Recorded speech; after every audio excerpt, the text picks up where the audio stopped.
Salut Claire, Salut Justine. comment tu vas? Écoute, très bien, très heureuse de te retrouver, pour cet enregistrement. Aujourd'hui, je suis tellement contente de t'accueillir dans mon podcast. On se connaît depuis un petit moment. Nos chemins se croisent à nouveau aujourd'hui parce que tu as sorti un livre et c'est clairement le sujet du jour. Mais avant de tout dévoiler, en quelques mots, est-ce que tu peux te présenter, s'il te plaît? Ouais, donc je m'appelle Claire Vitou, je suis, coach, pour les entrepreneurs. Je les accompagne sur leurs questions de gestion du temps, productivité, voilà, avec, tous les sous-sujets que ça peut intégrer, la rentabilité, ce genre de choses. Ça fait presque 10 ans que je suis à mon compte. J'avoue, je compte pas tant les années, mais la dernière fois j'ai regardé et on était, dans ces eaux-là. Et donc j'ai un podcast qui s'appelle Bye Bye Procrastination sur lequel, je publie régulièrement et tu l'as dit, pas de spoil donc je viens de sortir un livre qui s'appelle Kill Your To-Do List sur ces sujets justement de gestion du temps pour les indépendants, les freelances et les entrepreneurs. Merci pour cette présentation aussi bien pitchée que racontée. Comme on l'a dit, clairement pas de surprise aujourd'hui sur le alors déjà le titre de l'épisode de podcast, mais aussi du coup le sujet du jour, puisque on va aborder ce que peut-être est en train de saboter votre business à l'heure actuelle, c'est-à-dire votre to-do list. Ce truc, que, vous remplissez, que vous cochez, qui peut parfois vous donner l'impression d'avancer, alors que parfois au fond, bah, c'est juste, un gros pédalage dans le vide, voire la semoule s'il y a un peu de chance dans le schmilblick. Et donc je suis ravie de te recevoir aujourd'hui puisque, bah, ton livre, c'est clairement le sujet. Alors on peut se dire: «Ah là là, encore un sujet sur la to-do list». Oui, mais pas comme on peut penser, la to-do list, clairement. Donc c'est encore plus important que tu viennes parler de ça aujourd'hui. Je pense que tu, vas bien dégoupiller toutes les croyances et les sujets que l'on peut se faire et se raconter, au sujet de la productivité. Et surtout, je pense que, ce que tu vas, peut-être que tu vas carrément me contredire, mais ce que tu vas aborder, c'est que l'idée, que faire plus ne veut pas forcément dire pouvoir aller plus loin et que surtout ce que, moi ce que j'aimerais qu'on partage surtout, c'est que, on peut travailler, et moins travailler sans flinguer pour autant son business. Donc le livre aujourd'hui s'appelle Kill Your To-Do List. Donc grosso modo, pour les personnes qui comprennent pas ce qu'on vient de dire, ça veut dire tuer sa to-do list. Concrètement, c'est quoi le problème avec nos to-do aujourd'hui? Bah, moi je pense que la plupart des entrepreneurs qui ont une to-do, bon déjà il y en a qui n'en ont pas, alors je me demande encore comment ces personnes font pour survivre en termes de charge mentale, mais c'est un autre sujet. Mais quand on a une to-do et qu'on est entrepreneur, il y a un peu 2 situations. Soit on a une to-do, qui est un vrai levier stratégique parce qu'on maîtrise ce qu'on met dedans, on fait rentrer les choses avec, parcimonie et en étant, hyper, sélectif. Et puis après, il y a, je pense, l'immense majorité des entrepreneurs qui ont plutôt tendance à subir leur to-do, tu vois? Et avoir ce sentiment, comme tu disais, de pédalage dans la semoule de: «Bah, je bosse, tous les jours, je me donne à fond sur mon business et pourtant j'ai l'impression soit de faire du surplace, soit le fait toute cette charge de travail que j'ai, m'épuise à petit feu». C'est pas forcément, un épuisement, grandiloquent et flamboyant, mais ça peut être, simplement, cette, charge de travail qui vient nous saper au fur et à mesure et qui vient nous épuiser. Et donc je pense que le problème de la to do, il est pas tant dans l'outil en lui-même, faire des listes de tâches, mais il est plutôt dans la relation qu'on entretient avec notre to do en tant qu'entrepreneur et à quel point est-ce que c'est une relation, dont on est maître ou à quel point est-ce que c'est une relation un peu toxique où finalement on est, tu vois, en train de se faire, un peu victimiser, par notre to do, malgré nous, quoi. J'imagine que, toi aussi, tu as dû tomber dans le panneau de, ces préceptes de productivité, de to do et je pense que c'est au fur et à mesure, de ton avancée entrepreneuriale, mais aussi de tes accompagnements que tu t'es rendu compte qu'en fait, il y avait des trucs qui étaient pas, OK. Justement, à quel moment tu t'es dit que, tout ce qu'on nous apprend sur la productivité, ça fonctionnait pas? Je sais pas si je me suis dit à un moment: «Tout ce qu'on apprend sur la productivité ne fonctionne pas». Je pense juste que c'est notre culture de la productivité qui est cassée de manière globale et je parle des entrepreneurs, mais de manière, plus large. heu, de simplement un monde du travail qui est entièrement tourné vers la performance, un peu à tout prix et que du coup, nous en tant qu'humains, on va avoir tendance à mesurer notre valeur, sur, combien de cases est-ce que j'ai coché, est-ce que mon business il a avancé, combien de chiffre d'affaires est-ce que j'ai encaissé et tout. Et quand on rapporte ça à la productivité, ça fait qu'on va être dans des mécaniques de, toujours plus, remplir toujours plus nos journées, faire toujours plus de choses parce que en fait ça vient, simplement, chercher notre relation avec nous-mêmes et de se dire: «Bah, si je fais plein de trucs, si je suis productif, alors j'ai de la valeur, alors, c'est bête mais tu vois, alors on va m'aimer, alors je vais avoir du succès» et cetera. Donc j'en parle dans le livre, mais il y a un peu des grandes croyances, qui je pense, sont assez erronées. Par exemple, la croyance de dire, heu, bah, si je travaille fort, si enfin, tu vois, si je travaille beaucoup, alors je vais nécessairement réussir. Je pense que c'est un narratif dans lequel on est enfermé et qui est très présent dans le monde de l'entrepreneuriat, mais qui n'est pas, forcément vrai. Il y a des entrepreneurs, qui se donnent, corps et âme pour leur business et qui n'arrivent jamais à réussir, et je mets des gros guillemets à réussir, et d'autres, qui vont, moins travailler, mais simplement être beaucoup plus stratégiques dans leurs actions et réussir à développer un business, tout en préservant, leur équilibre, ou juste, en ayant une vie qui leur convient. Donc il y a vraiment cette espèce d'équation, je pense, qui est, à mon avis un leurre, de dire: «Travailler plus égale plus réussir». Je pense que c'est pas une réalité, et simplement, quand on regarde les entrepreneurs qui sont médiatisés, ou simplement, les gens qui ont ce narratif-là, il y a une espèce de biais du survivant, tu vois? C'est les entrepreneurs qui réussissent de manière flamboyante. Peut-être que c'est des gens qui ont beaucoup travaillé, et donc du coup, il y a vraiment ce discours très fort, dans le milieu entrepreneurial de, «Il faut faire des sacrifices, il faut travailler beaucoup, c'est normal de pas dormir, sur les 2 premières années de ton business», et cetera. Je dis pas qu'il y a pas de vérité, en tout cas, il y a pas une part de vérité là-dedans, mais je pense que c'est pas toute la vérité, quoi. Mmh. Comme tu l'as dit, il y a le truc de, il y a beaucoup d'entrepreneurs qui cochent, des cases, à longueur de journée et je ne sais combien de cases, mais qui peuvent quand même avoir l'impression de stagner. Pourquoi il y en a qui peuvent abattre je ne sais combien de tâches, je sais pas, une quinzaine de tâches, ça donne le tournis rien que d'y penser et malgré ça ne pas pouvoir faire avancer leur business? Parce que quand on a un business à faire tourner, quand on a des clients, et cetera, souvent on est en fait, simplement enfermé dans de l'opérationnel. Donc c'est-à-dire qu'on va faire beaucoup de choses. Je sais pas, je vais, répondre à mes mails, je vais gérer mes rendez-vous, je vais produire pour mes clients, et cetera. Mais à la fin de la journée, bah, en fait, j'ai travaillé pour les autres, mais j'ai pas forcément travaillé pour mon business à moi. Et en fait, je pense qu'il y a vraiment 2 grands de catégories de tâches qu'on peut mettre dans une to do. Il y a les tâches opérationnelles qui sont là pour, finalement, faire «tourner le business» entre guillemets. Donc c'est tout ce qu'on va faire de manière récurrente, tout ce qui va, concerner la production pour les clients, le fait de délivrer pour les clients, et cetera. Et puis il y a les tâches de construction, donc des tâches qui vont plutôt concerner des aspects stratégiques de notre business, de la faire de la stratégie, créer des nouvelles offres, se repositionner, et cetera, et qui vont nous permettre, c'est elles, en fait, en réalité, qui vont nous permettre de, comme monter des paliers, si on voit ça un peu comme une espèce de jeu vidéo, tu vois? Où tu te dis: «OK, je suis à la marche, X et je voudrais passer à la marche, supérieure». Soit juste changer des trucs dans notre business, en fait, de manière générale. Parce que pour moi, il y a vraiment une différence, enfin, je pense que quand on parle de stagner, il y a vraiment ce truc de, on vise la croissance. On peut viser la croissance en tant qu'entrepreneur, on peut aussi viser juste des évolutions, la croissance faisant partie d'une évolution possible, mais il y a plein d'évolutions possibles enfin, quand on est dans un business, ça peut aussi être de dire, je sais pas, je suis freelance et je veux sortir de la vente de temps. Est-ce que ça va me permettre de faire de la croissance? Peut-être, mais c'est aussi une évolution en tant que telle de, changer, en fait, les paramètres de mon entreprise, quoi. Et donc du coup, je pense que ce qui se passe très concrètement, c'est qu'il y a énormément d'entrepreneurs qui sont focalisés justement sur ces tâches très opérationnelles de production, et qui vont systématiquement remettre à plus tard les tâches de construction. Pas parce qu'ils travaillent pas assez, pas parce qu'ils sont mauvais, mais simplement parce que, bah, en fait, on a tendance à prioriser, ce que nos clients, déjà de manière générale, et du coup, c'est ça qui va poser problème au bout d'un moment. C'est quoi le risque, de repousser ces tâches de construction finalement? Je pense que le risque, il est surtout, dans l'épanouissement qu'on va avoir en tant qu'entrepreneur vis-à-vis de notre business. Enfin, je pourrais te dire, le risque, c'est de, en effet, notre business, stagne, on n'avance pas, on fait pas enfin, il y a pas la croissance qu'on attend et tout. Mais au bout du bout, la croissance d'un business, ce qui va compter, c'est comment est-ce que toi tu te sens par rapport à ton entreprise, tu vois?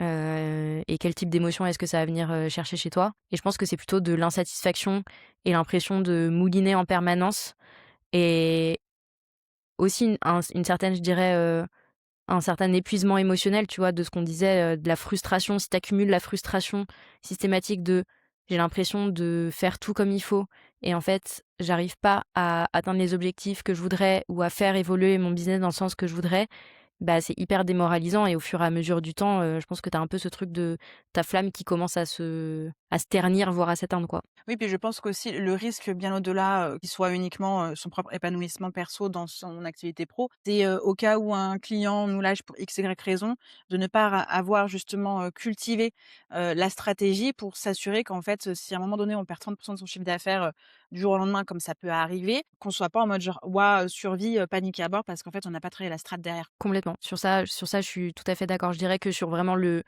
long terme, si on prend vraiment la vision très macro du business, c'est essentiellement un truc, d'épanouissement personnel et de comment est-ce que je me sens par rapport à mon business, ou en tout cas, est-ce que je me sens dans une situation de réussite par rapport à mon entreprise ou pas?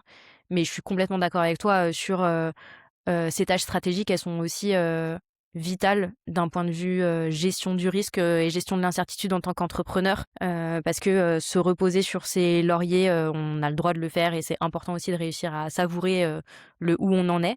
Mais, on peut pas non plus, négliger, son business et puis là, on le voit en plus avec des évolutions de marché qui sont de plus en plus rapides et de plus en plus, intenses.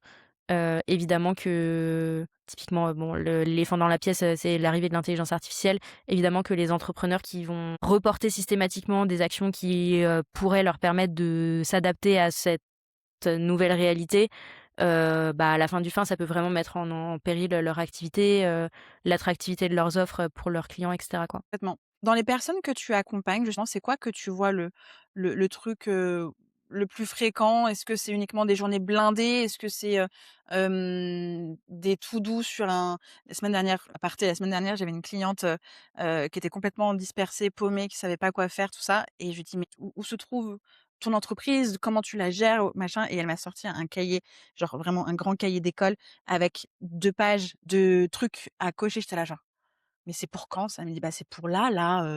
J'étais là genre: «Oh, PLS activé».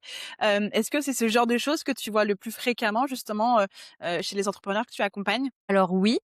Après moi j'avoue j'ai pas trop de je suis pas une comment dire? J'allais dire une ayatollah, je suis pas une orthodoxe de l'outil quoi, tu vois? C'est-à-dire que, je suis pas forcément, en mode il faut absolument utiliser tel type d'outil, et cetera. Je pense que tu peux être ultra organisé, être ultra efficace avec, juste un carnet et un stylo. La question c'est comment est-ce que tu l'utilises et quelles questions est-ce que tu te poses au moment où tu fais ta to do justement dans ton carnet et dans ton stylo. Hem, donc oui, il y a vraiment ce côté, je dirais, alors j les gros cailloux que je vois dans les chaussures des entrepreneurs que j'accompagne. Le premier, c'est les entrepreneurs qui n'ont vraiment aucun système d'organisation, qui se sont jamais penchés sur la question et qui gèrent tout dans leur tête. Ça, c'est souvent compliqué au bout d'un moment, c'est-à-dire que ça tient pendant un petit temps et puis en fait, juste en tant qu'entrepreneur, tu as 10 000 casquettes à porter, tu as 10 000 trucs à gérer, tu as 10 000 décisions à prendre, tous les jours de toute ta vie. Tout garder dans la tête, ça crée une charge mentale de fou et c'est évidemment épuisant.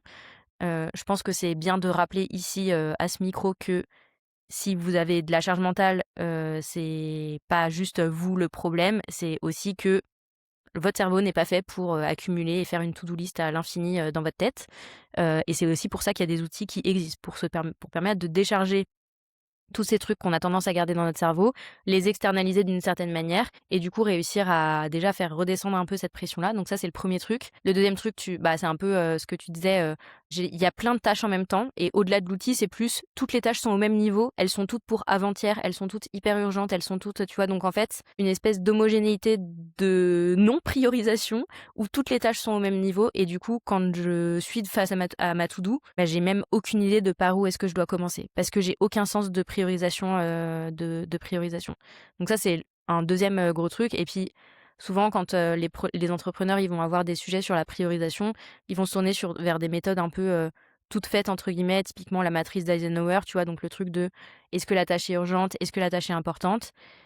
Et sur le papier, c'est très bien, mais dans la pratique, ces critères de urgent et important, ça parle pas tellement et du coup, c'est pas toujours très simple de faire le tri dans ces tâches.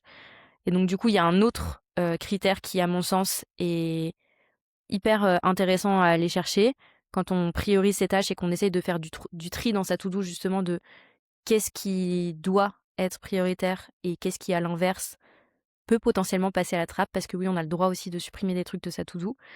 C'est la question de la rentabilité, de qu'est-ce qui va être vraiment rentable pour moi sur le court terme, sur le long terme et de réussir à faire un mix entre les tâches du coup, ce qu'on disait opérationnelles et les tâches stratégiques pour pas être tout le temps en train de répondre à ses mails, faire des trucs à droite à gauche, mais jamais avancer sur ce qui compte vraiment pour son business et pour soi. Mmh.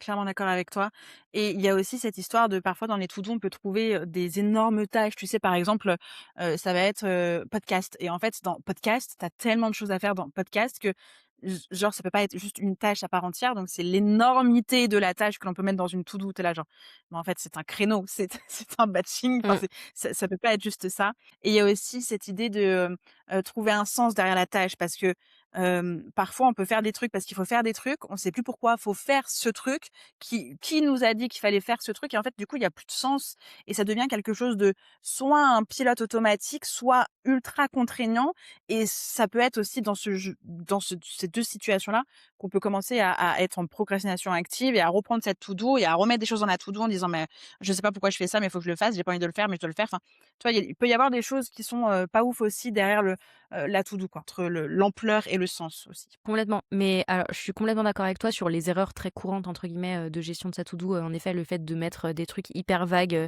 qui ne sont même pas des tâches en réalité, qui sont Mmh mh. enfin, tu vois, Un projet. typiquement, ton exemple de podcast, c'est pas une tâche, c'est même pas un projet parce que ça n'a ni début ni fin en soi, tu vois? C'est tout un truc à gérer de manière un peu continue dans mon business et évidemment que ça va impliquer un ensemble de tâches que je vais potentiellement répéter de manière régulière et tout et carrément sur, ces tâches alors je pense que c'est presque les tâches, les plus intéressantes, celles qu'on fait en pilote automatique. On les fait parce que ça a toujours été comme ça, tu vois? Ou parce que, bah, on nous a dit à un moment qu'il fallait faire comme ça, donc on le fait.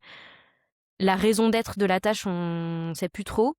Et c'est là aussi que je trouve hyper intéressant de regarder sa to-do avec un prisme de rentabilité. C'est par exemple de se dire, bah, le fait de, je sais pas, je publie, X fois par semaine, sur LinkedIn parce qu'on m'a dit qu'il fallait être présent sur les réseaux sociaux, tu vois? Pour exister, en tant qu'entrepreneur et tout. Est-ce que c'est un truc qui est vraiment rentable pour moi ou pas? Et quand je parle de rentabilité, c'est le temps que j'y passe, l'énergie que ça me prend, le plaisir que j'y trouve. Est-ce que ça atteint enfin, est-ce que ça me permet d'atteindre l'objectif que j'ai derrière cette tâche, ou pas?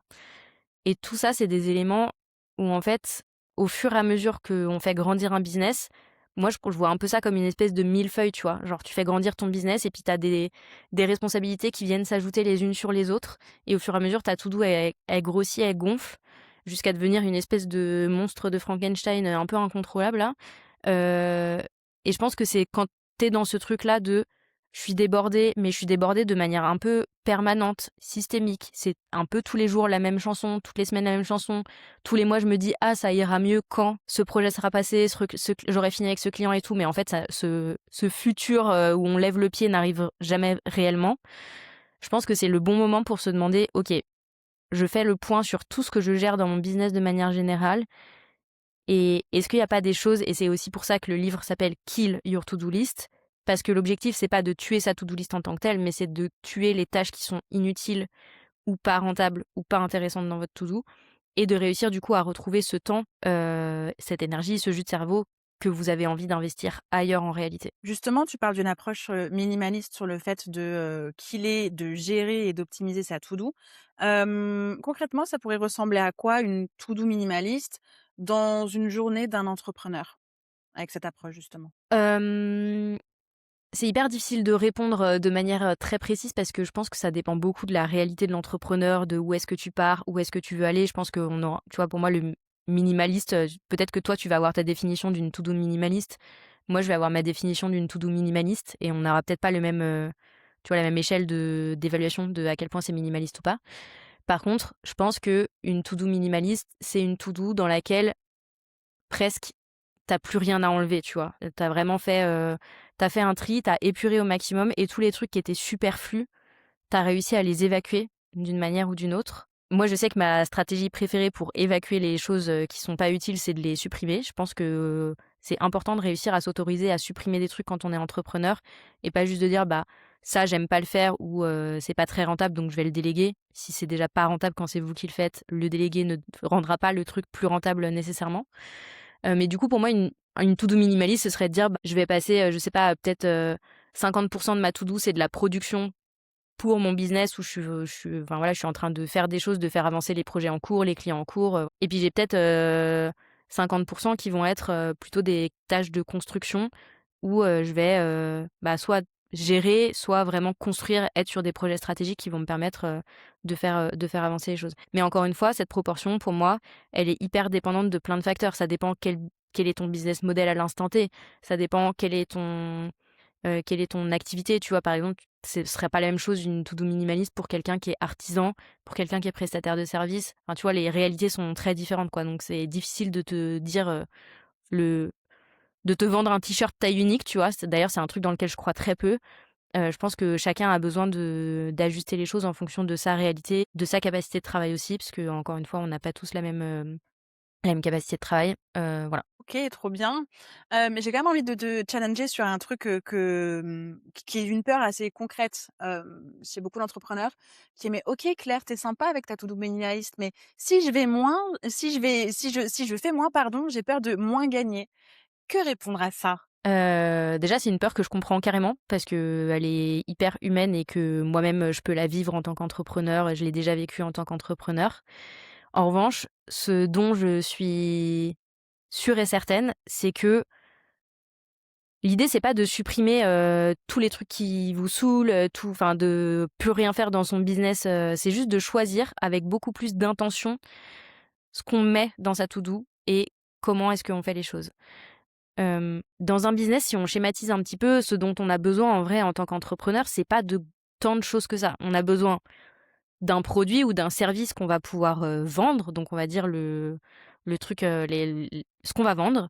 On a besoin d'un système d'acquisition, donc c'est-à-dire une stratégie qui va nous permettre de trouver ou d'attirer des clients et puis on a besoin d'un système qui nous permet de délivrer ce qu'on a fait, ce pourquoi on a fait payer. Enfin, si on schématise, de manière, vraiment dans les grandes lignes, on a besoin de ça et puis des systèmes pour gérer le business en tant que tel, mais je le mets un petit peu à part. Donc si on se dit: «J'ai besoin d'une offre, d'un système d'acquisition et d'un système, de production», en fait, déjà si on resserre notre to-do list sur ça, on a plein de choses qui potentiellement vont passer dans un second plan. Donc ça, c'est vraiment la partie, opérationnelle.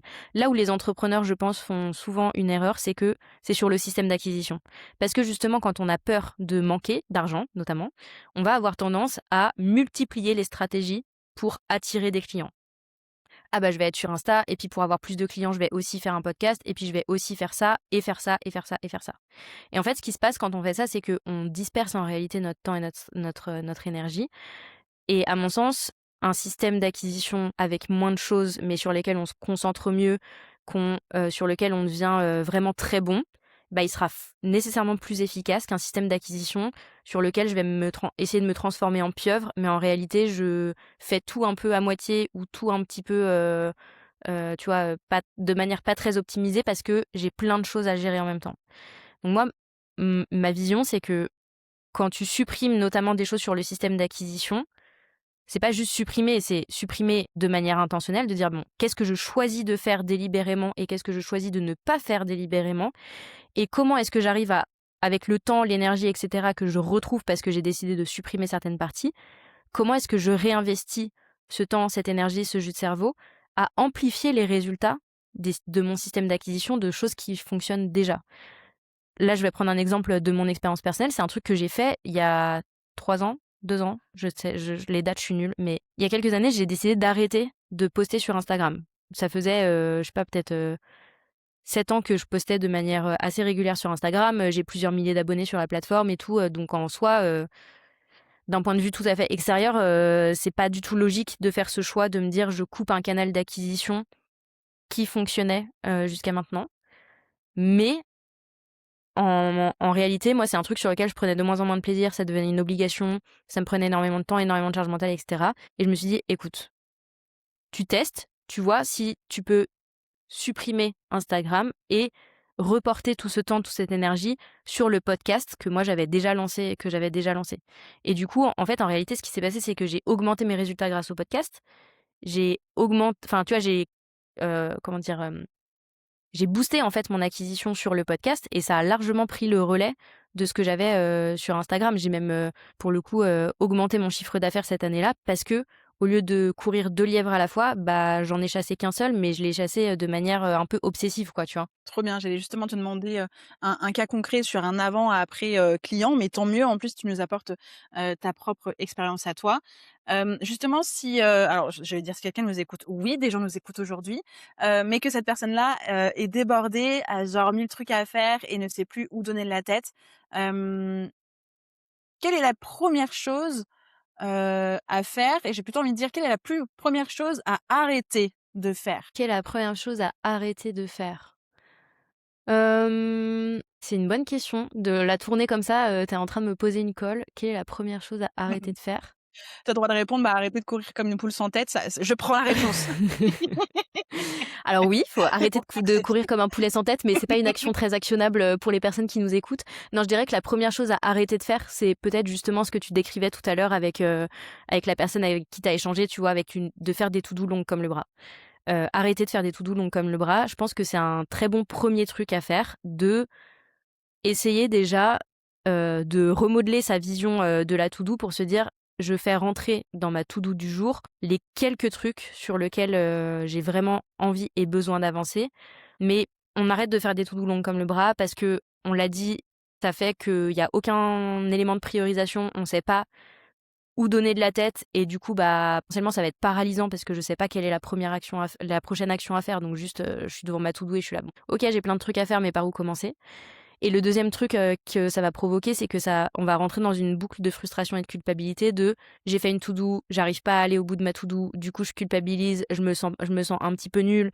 Le lendemain, je recommence, je me dis: «Allez, cette fois-ci, c'est la bonne, j'arrête de procrastiner, je vais faire ça, ça et ça et ça et ça et ça et ça». Je me remets encore une pelletée de charge de travail, sur la figure là et puis de nouveau, j'arrive pas à aller jusqu'au bout et cetera. Donc je pense que quand on est débordé, le premier truc à arrêter de faire, c'est du coup de faire, des to do longs comme le bras et de se forcer à se demander: «OK, c'est quoi les 3 premières actions sur lesquelles j'ai besoin d'avancer là maintenant?» Et si je les fais aujourd'hui, j'aurai, déjà le sentiment, du «devoir accompli», entre guillemets et de remettre une dynamique de priorisation dans son organisation. Et donc remettre une dynamique, de priorisation dans son organisation, ce serait potentiellement la première chose, à faire une fois qu'on a décidé sur quoi on arrête de tourner.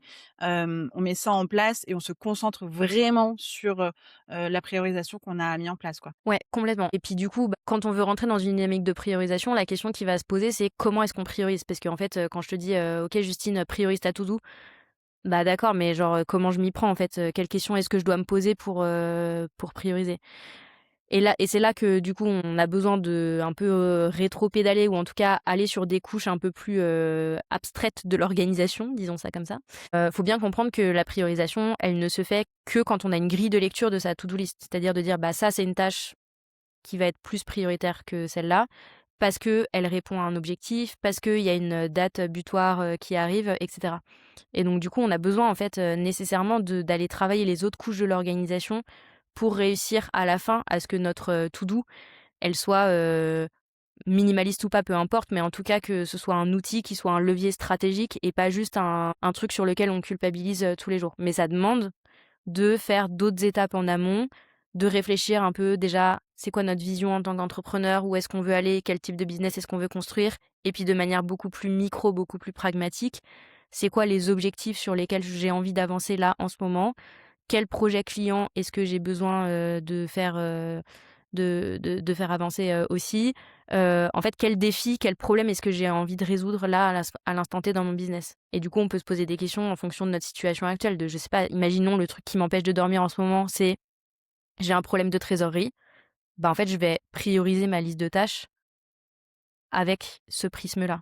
Si mon défi en ce moment, c'est je sais pas, j'ai une offre que je veux lancer et j'ai du mal à trouver le temps d'avancer dessus, je vais prioriser avec ce filtre-là. Mais du coup, pour une to do, en fonction de la clé de priorisation qu'on utilise, on va pas atterrir sur le même, résultat, quoi. Avant de découvrir ton livre, parce qu'il est sorti le 12 mars, oui! Je suis trop contente de dire 12 mars parce que tout à l'heure en off, je t'ai dit: «On est d'accord, c'est bien le 12 mars» parce que la rêve, c'est que le 12 mars, c'est la Sainte Justine et je me suis dit: «Si je le dis en live et qu'en fait, elle me sort une autre date, rien à voir, je mets les pieds dans le plat».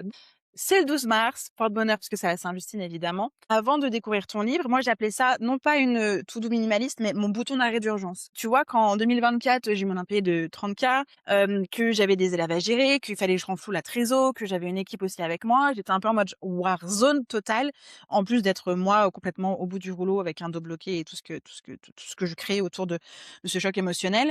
Et j'étais vraiment j'arrêtais pas de courir après tout sans priorisation aucune, puisqu'en fait, tout était en feu d'un coup, tu vois? Et que c'est vraiment l'imprévu, inattendu dans les règles de l'art. Et à un moment donné, tu vois, et ça a pris une discussion avec, Romain Collignon justement, que j'avais eu dans le podcast, et j'étais vraiment au bout du rouleau. Il m'a dit: «OK, viens, on discute 5 minutes, qu'est-ce qui se passe?»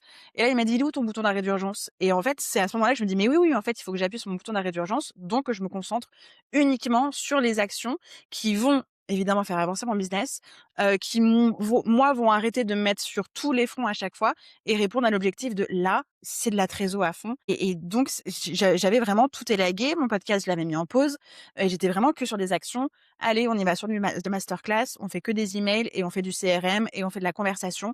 Et j'ai fait ça, mais pendant des semaines, voire des mois, tu vois? À me concentrer là-dessus. Et c'est fou parce que j'avais mis ça, mais sous le truc de: «C'est mon bouton d'arrêt d'urgence», donc évidemment ma posture, elle était différente, tu vois? C'était pas dans mon quotidien, c'est quand ça va mal, voici mon bouton, tu vois? Et Mmh. le fait que tu l'approches avec, quelque chose qui est déjà plus sain pour soi-même, clairement, plus sain pour son business, ça change vraiment tout parce qu'il n'est pas juste question d'une liste de tâches. Et comme tu l'as abordé, tu parles de la vision, tu parles de la boussole, tu parles des croyances, tu parles du business model, tu parles même des clients que l'on doit se séparer également. Tout ça, ça fait aussi, partie des sujets, des questions que l'on doit se poser. Et donc je suis très contente d'avoir, changé mon truc de mon instinct de survie avec mon bouton rouge à: «Ah, en fait, ça peut être quelque chose de safe pour soi, de sain, d'agréable», et dans un quotidien où, bah, généralement, comme tu le dis, on a tendance à ajouter, ajouter, ajouter, que, plutôt supprimer. Alors, en plus, tu le dis dans ton livre, il y a des entrepreneurs qui, 1 n'ont pas de to do, d'autres qui peuvent mettre des coups de hache dans les to do. Moi, je fais partie de cette team-là, hein. Genre, oui ou non? Non, bah, ça peut dégager très facilement, tu vois? Complètement. Donc c'est cool, tu vois? J'ai pas tendance à accumuler des choses. Mais parfois, je peux supprimer des choses juste parce qu'il faut le supprimer et sans grande réflexion derrière. Donc, tout ça, ce sont des questions que tu abordes dans le livre. Et ce que j'aimerais aussi, aborder, avant qu'on termine sur le sujet du jour, il y a des entrepreneurs chez qui tout fonctionne, le business, chiffre d'affaires, les clients sont contents, ils avancent, ils ont du temps de strat et cetera.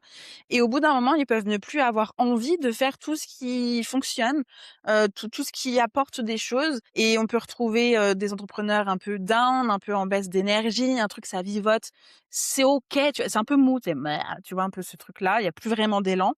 Quel lien tu peux faire entre un entrepreneur qui en a marre de son business, même s'il fonctionne, et justement sa propre gestion du temps et sa charge mentale? C'est une super bonne question. Je pense que tu vas me détester parce que à chaque fois je dis, «Ça dépend des cas», vraiment je suis à baffer. Mais malgré tout, la première question à se poser, c'est qu'est-ce qui cloche, tu vois? Si je me sens vraiment pas bien dans mon business, comme tu dis, ça vivote, et cetera, c'est, bah, d'où est-ce que ça vient? Parce qu'en fonction des situations, il y en a où ça peut être vraiment 100 lié à la gestion du temps en fait, j'ai l'impression de devenir un peu, salariée, voire esclave de mon business et que, bah, je suis rentrée dans une routine, tu vois? Genre, c'est un peu la relation amoureuse, OK, ça fait X années, genre, c'est bien mais tu sais, il m'offre plus de fleurs, Plan-plan. il y a plus la flamme, quoi, tu vois? Mais en même temps, je l'aime, j'ai pas spécialement envie de le plaquer, mais juste, est-ce qu'on pourrait pas remettre un peu de piment dans cette relation? Et puis d'autres, ça va vraiment être, la conséquence d'une surcharge permanente, tu vois? De vraiment, oui, tu fais tout, tu coches toutes les cases, tu as été bonne élève, tu fais tout comme il faut, mais en fait, bah, ça fonctionne plus. Et du coup, c'est un peu des situations différentes. Je dirais que dans le premier cas, l'enjeu, ça va être, de réussir à s'autoriser à, au contraire, augmenter sa to do avec des projets qui sont plus des projets créatifs, des trucs qui nous font kiffer, de tester, d'expérimenter, d'aller sur des terrains qui sont peut-être inconnus, qui sont peut-être pas optimisés, qui sont peut-être, voilà. Je pense qu'il y a vraiment des saisons, tu vois, dans un business. Moi, je le vois vraiment comme une espèce d'accordéon ou de diamant, tu vois? Tu as des saisons où tu vas être en mode, expérimentation, je teste des trucs, je lance des nouveaux trucs parce que j'ai besoin d'être dans cette énergie de, renouvellement, on va dire. Et puis il y a des saisons où OK, j'ai renouvelé des trucs, c'est cool, mais là je sens que ça commence à tirer un peu sur la corde en termes de charge de travail et je vais essayer de resserrer les choses et là du coup, c'est le moment où on va être plutôt dans une logique de tri, d'optimisation, de retirer, les éléments qu'on a testés et enfin voilà, qui ont marché un moment et pas plus forcément maintenant ou qui juste sont pas suffisamment «rentables» entre guillemets pour nous. Mais voilà, je pense qu'il y a vraiment des saisons différentes et ça fait partie des choses, que moi j'expérimente en tant qu'entrepreneur et que j'ai appris au fil du temps. C'est que, bah, quand tu es entrepreneur, c'est pas, un truc, enfin, tu vois, c'est pas une expérience, linéaire et je parle même pas des incertitudes de, plus ou moins de chiffre d'affaires, plus ou moins de clients et tout, mais je parle juste de la relation qu'on a avec notre business de manière générale. Je pense qu'on glamourise beaucoup, ce truc-là, mais ça nous arrive aussi d'être dans des périodes de désamour, tu vois, avec notre business, bah, en fait, on a besoin de je sais pas, de changer des trucs. On sait pas forcément encore quoi exactement, mais juste, de se renouveler, et là, je trouve que c'est le bon moment justement, on parlait, tu vois, de vision tout à l'heure, de se replonger dans des exercices un peu, hem, de ouais, d'exploration de soi-même, tu vois, d'introspection pour aller chercher, ce qui peut coincer ou ce vers quoi on a envie d'aller, quoi. C'est quoi le prochain chapitre qu'on a envie d'ouvrir? Mmh. Très clair, trop bien. J'ai une dernière question un peu cash, histoire de faire un petit électrochoc aux personnes, qui nous écoutent aujourd'hui. C'est quoi le vrai coup de continuer ces journées, en tout cas de remplir ces journées sans réfléchir? Pour moi, le vrai coup, c'est tu vas casser la machine et la machine, c'est toi. C'est-à-dire que quand tu es entrepreneur et notamment quand tu es, enfin, je dis quand tu es indépendant, mais je pense que c'est aussi vrai quand tu es chef d'entreprise avec une équipe, c'est qu'à un moment, si toi, tu plus l'énergie, tu plus la vision, tu plus le «l'élan» entre guillemets de faire avancer les choses, bah, la réalité, c'est juste, que tu vas mettre, à un moment la clé sous la porte. Ça peut être un choix délibéré. On a le droit aussi de choisir de quitter l'entrepreneuriat, d'être très heureux, très en paix avec ce choix-là. Mais si c'est pas la vision qu'on a et qu'on a envie de continuer à être entrepreneur, le vrai risque pour moi, c'est ça. C'est vraiment d'arriver à une espèce de point de rupture, d'épuisement mental, émotionnel, physique aussi potentiellement, qui fait que juste en fait, on a dépassé nos limites tellement fort qu'on peut plus assumer, le fait, de porter une entreprise. Avant de terminer cet épisode, où est-ce qu'on te retrouve? Alors le meilleur de tes liens sera en description de l'épisode, mais peut-être que tu as envie qu'on te retrouve précisément à certains endroits. Le mieux, c'est sur le podcast, du coup, parce que c'est là où je suis la plus active, et là où il y a le plus aussi de contenu pour, creuser les sujets qu'on a abordés ensemble. Il y a presque 200 épisodes, donc vous avez de la matière, si ça vous parle et que vous avez envie, de creuser ces questions de gestion du temps. Et puis voilà, et puis la newsletter aussi, je suis pas toujours hyper régulière, mais j'envoie des emails, de manière, à une certaine fréquence, pour inspirer et nourrir, les personnes, qui me lisent. Merci beaucoup Claire. Pour conclure cet épisode, je pense que si on doit garder qu'une seule chose aujourd'hui, c'est vraiment cette idée que si, tes journées sont pleines, c'est pas forcément que ton business avance et peut-être que, hem, que tu peux penser aujourd'hui que c'est parce que, tu vas faire moins que tu vas moins valoir quelque chose. Au contraire, Claire l'a bien expliqué, parfois le vrai move, c'est pas d'en faire plus, c'est plutôt d'arrêter de s'éparpiller et enfin se concentrer sur ce qui compte vraiment et ce qui peut vraiment changer la donne, pour soi à titre personnel, mais aussi à titre pro, puisque généralement on s'est très bien accumulé dans les 2, mais là où il y a le plus d'impact dans notre vie perso, c'est quand on fait n'importe quoi avec le pro. Donc voilà, l'idée voilà, c'est pas d'en faire spécialement plus, c'est plutôt d'arrêter de s'éparpiller. Merci beaucoup Claire pour cet échange. Si, cet épisode, et ben, vous a parlé, ça a résonné très fort, il y a évidemment le podcast, il y a le livre que je remontre aux personnes qui nous regardent sur YouTube et surtout, j'ai envie que vous partiez avec une question aujourd'hui, c'est, est-ce que tout ce que tu fais aujourd'hui mérite vraiment d'être fait?